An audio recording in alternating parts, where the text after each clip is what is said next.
Welcome to the TSS fourth quarter and fiscal 2019 earnings call. My name is Adrian, and I'll be your operator for today's call. At this time, all participants are in a listen-only mode. Later, we'll conduct a question-and-answer session. During the question-and-answer session, if you have a question, please press star, then 1 on your touch-tone phone. Please note this conference is being recorded. I'll now turn the call over to John Penver. John, you may begin. Thank you, Adrian. Good afternoon, everyone. And thank you for joining us on TSS's conference call to discuss our fourth quarter and our fiscal 2019 financial results. I'm John Penver, the Chief Financial Officer of TSS, and joining me on the call today is Anthony Angelini, the President and Chief Executive Officer of TSS. As we begin the call, I would like to remind everyone to take note of the cautionary language regarding forward-looking statements that's contained in the press release we issued today. That same language applies to comments and statements made on today's conference call. This call will contain time-sensitive information as well as forward-looking statements, which are only accurate as of today, March 24, 2020. TSS expressly disclaims any obligations to update, amend, supplement, or otherwise review any information or forward-looking statements made on this conference call or replay to reflect events or circumstances that may arise after the date indicated, except as otherwise required by applicable law. For a list of the risks and uncertainties which may affect future performance, please refer to the company's periodic filings with the Securities and Exchange Commission. In addition, we will be referring to non-GAAP financial measures. A reconciliation of the differences between those measures with the most directly comparable financial measures calculated in accordance with GAAP is included in the press release. So I will begin this call with a review of our fourth quarter and our fiscal 2019 results, and then turn the call over to Anthony for his comments on the business and the changes we see coming. So earlier today, we released a press release announcing our financial results for the fourth quarter and fiscal 2019. And a copy of that release is available on our website at www.tssisusa.com. Now, our fourth quarter results look a lot different than our previous quarters. We introduced our IT reseller services late in the third quarter, but it did not have much of an impact in that quarter. We recorded $17 million in revenue in the fourth quarter from these services, and that's the main reason you see our revenues increase from $4.2 million in Q3 to $20.4 million in the fourth quarter. Margins on reselling activities are much lower than our traditional services, and this resulted in our gross margins decreasing so significantly in the fourth quarter. We are procuring third-party hardware, software, and services for our customers, and then using this equipment as we perform integration services and deliver a completed solution to the customer. So the reseller services help drive integration services for our factory. They help us establish new customer relationships and also help us to build an ecosystem of hardware, software, and service providers that we can leverage across all of our customer relationships. Ultimately, we believe that these services will help fuel growth in our systems integration business, improve the utilization of our integration facility, and although we will record lower overall gross margins, will contribute to increased operating and net profits for TSS.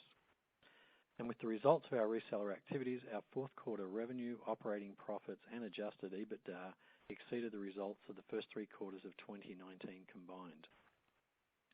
Now, comparability of our current results to the previous year are unfortunately complicated, not just by the addition of the reseller business in 2019, but because our 2018 numbers include the results of operations and the gain on sale of our power and cooling business that we sold in December 2018.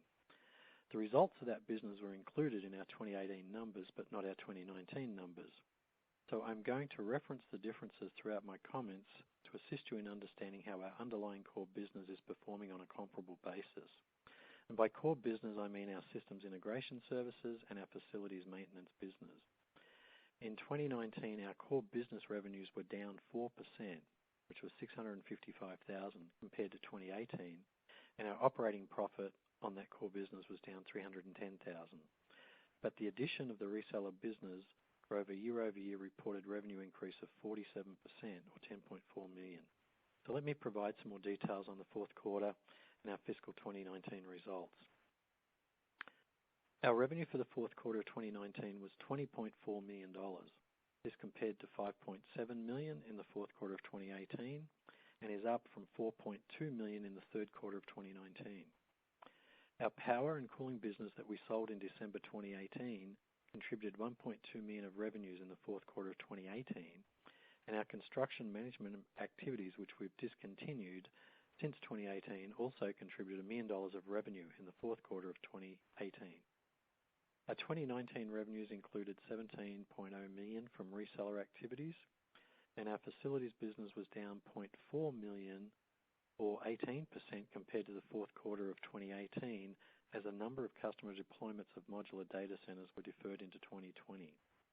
The systems integration business was up 20% or $270,000 compared to the fourth quarter of 2018, driven by higher integration services attributable in part to the reseller transactions. For fiscal 2019, our revenues of $32.8 million were $10.4 million or 47% higher than the $22.3 million we recorded in 2018. Included in our 2018 revenues were $4.6 million from the power and cooling business that we sold in 2018 and $1.4 million from our construction management activities. Revenues from our core systems integration and facilities maintenance businesses were down 4% in 2019 compared to 2018, with the decrease primarily in our systems integration operation as the level of integration and modular data center integration services were lower than in 2018. And as I noted a moment ago, we added $17.1 million in reseller services revenue in 2019 as we introduced this service line.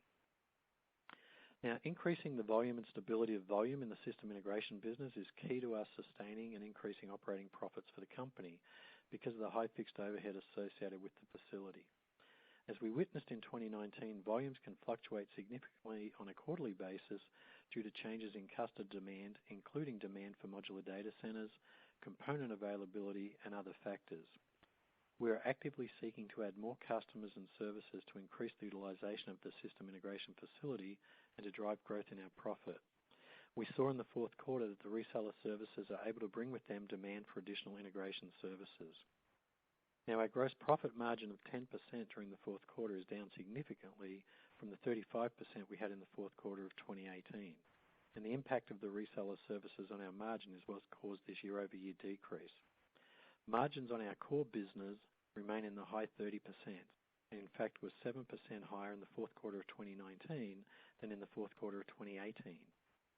For the year, the gross profit margin was 20% compared to 38% in 2018. And moving forward, we expect the margins from our core business will continue to be in the range of 35 to 40%.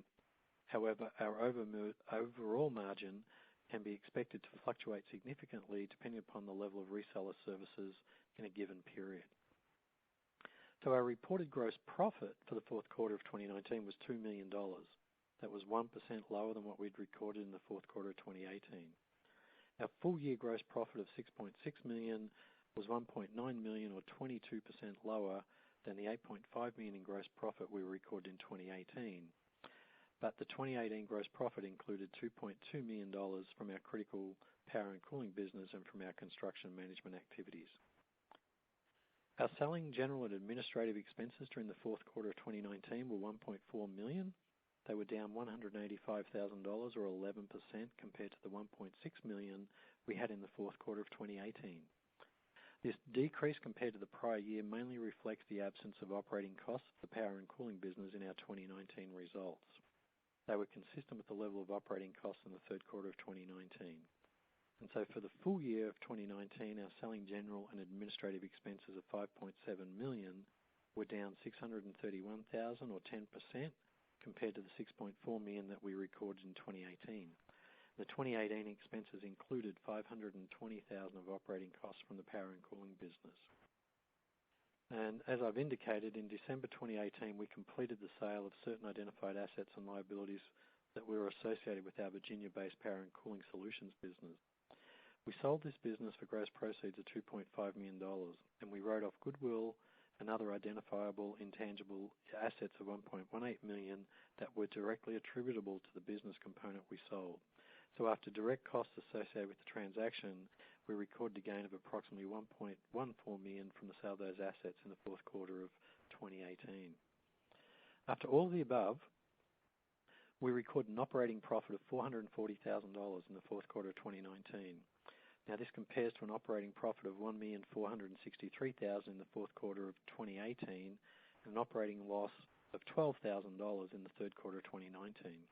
And that 2018 number included the $1,140,000 gain on the sale of the power and cooling business and $364,000 in operating profits from that same business. If you exclude those results of the sold business from our comparable 2018 results, on a pro forma basis, our fourth quarter of 2018 would have shown an operating loss of $180,000. After interest and tax costs, we had a net income of $346,000 or 2 cents a share in the fourth quarter, compared to a net income of $1,387,000 or 8 cents a share in the fourth quarter of 2018. On a pro forma basis, excluding our power and cooling business from our results, our comparable fourth quarter 2018 would have shown a net loss of $277,000 or 2 cents a share. For the full year of 2019, we recorded net income of $126,000 or 1 cent per share, which compares to a recorded net income in 2018 of $2,437,000 or 15 cents a share. And as I've indicated, the 2018 net income included $1,140,000 from the gain of the sale of the power and cooling business and $1,239,000 in operating profits from this power and cooling business. Our adjusted EBITDA, which excludes interest, taxes, depreciation, amortization, and stock-based compensation, was a profit of $680,000 for the fourth quarter of 2019. This compares to an adjusted EBITDA loss of $258,000 in the fourth quarter of 2018 on a pro forma basis, and an adjusted EBITDA profit of $157,000 in the third quarter of 2019. And for the full 2019, our adjusted EBITDA was a profit of $1,208,000, which compares to a pro forma adjusted EBITDA profit of $393,000 in 2018. A lot of numbers there. Now, looking to our balance sheet, as we've commenced activities around our new reseller services, there's been some major changes in our balance sheet since we reported our Q3 results. Our receivables increased by $3 million, our inventory by $1.3 million, and our payables by $6.2 million, all directly attributable to the reseller activities. We do not yet know how much our reseller business will fluctuate on a quarterly business, as this is still a nascent activity, and so large balance sheet fluctuations are possible moving forward. We continue to have strong liquidity, working capital, and stockholders' equity at the end of 2019, however. There's also been a number of large changes in the balance sheet since we reported our fiscal 2018 results.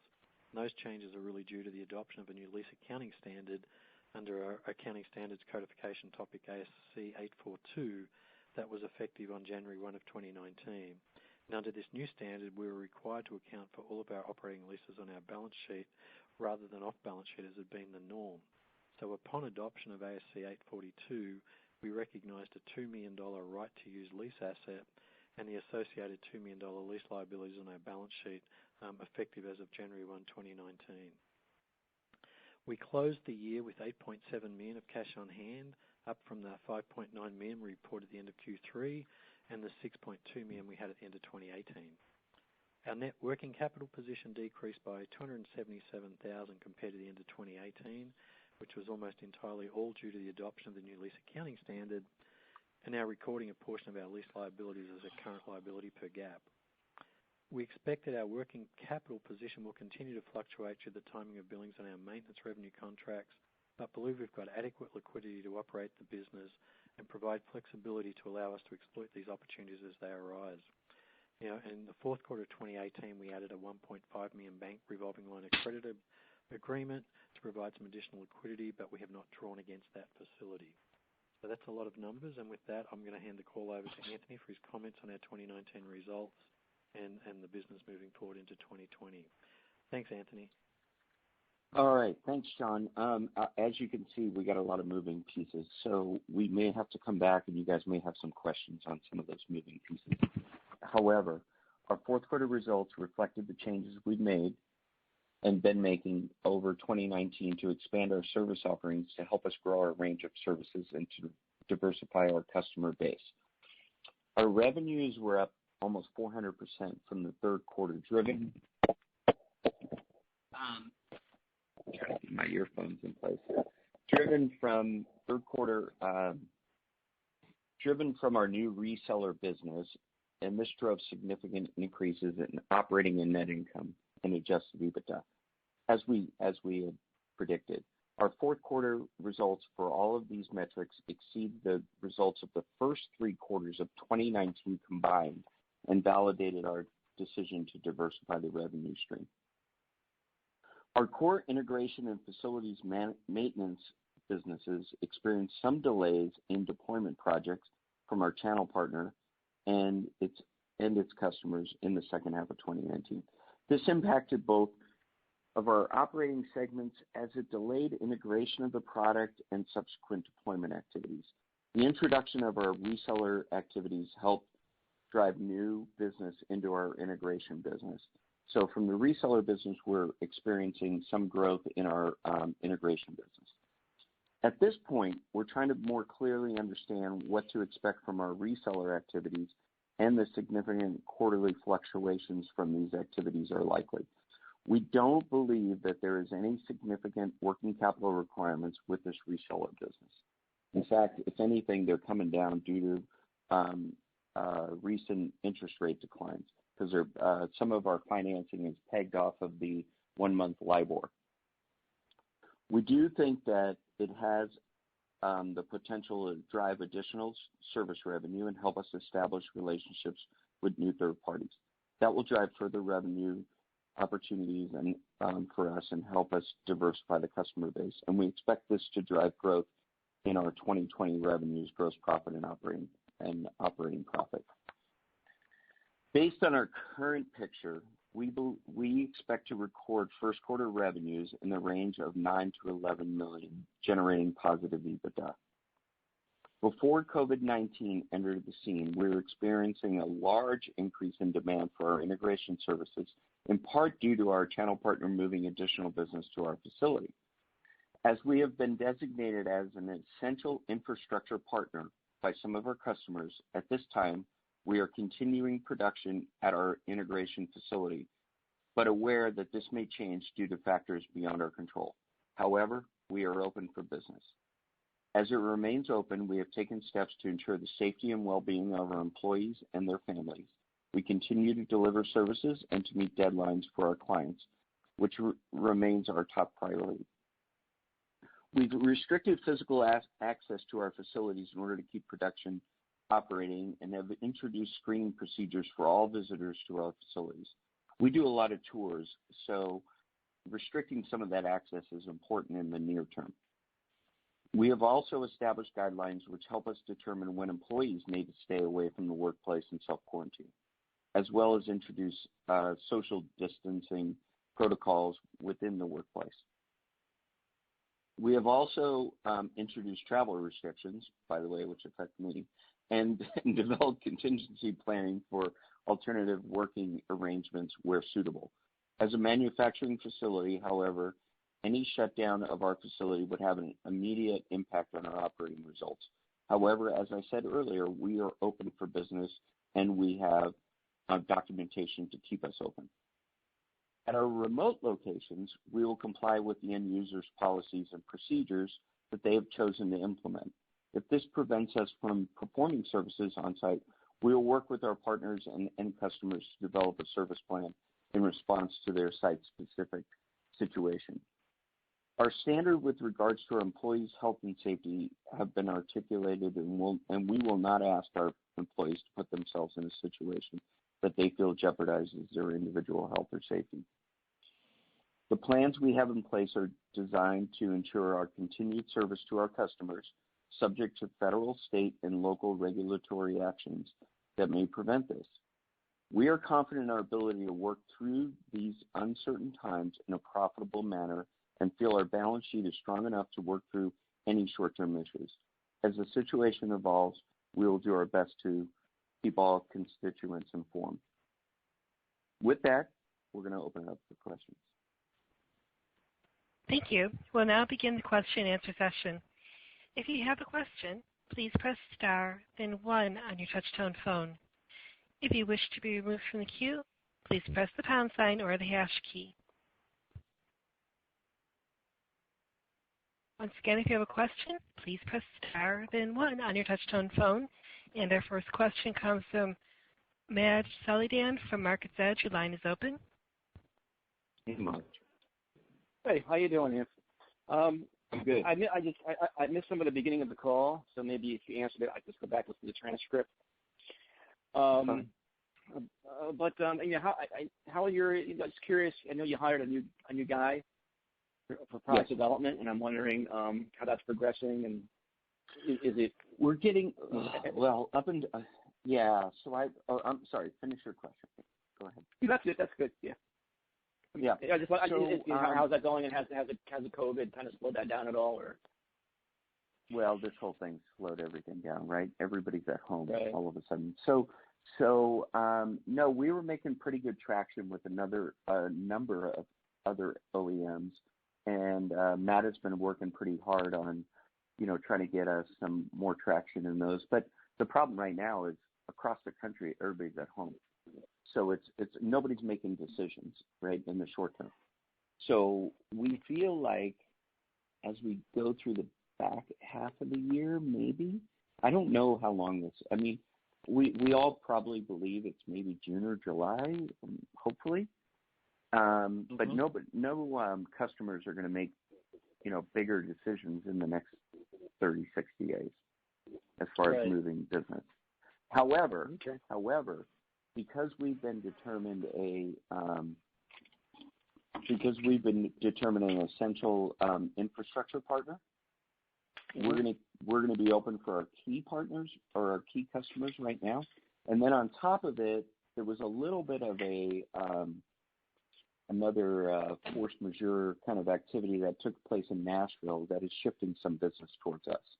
So if you look at our partner profile and our customers, one of our customers had a severe customer fall apart, basically because of a tornado. And so now, and it's public information and blah, blah, blah. So we're picking up work because of that, and we're staying open. But as far as third-party work, it's probably going to take us to the back half of the year. If that helps. Okay, great. Yeah, awesome. Thank you, man. Good luck. All right, thanks, bud. And we have no further questions.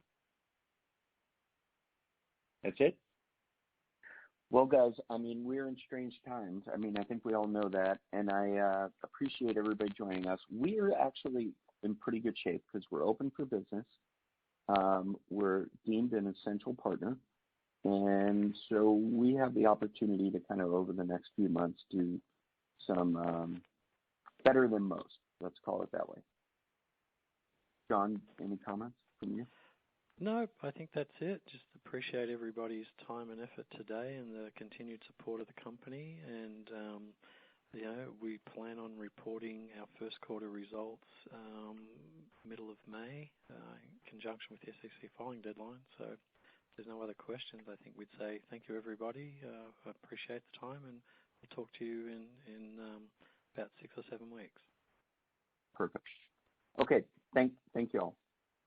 Thank you, ladies and gentlemen. This concludes today's conference call. Thank you for participating, and you may now disconnect.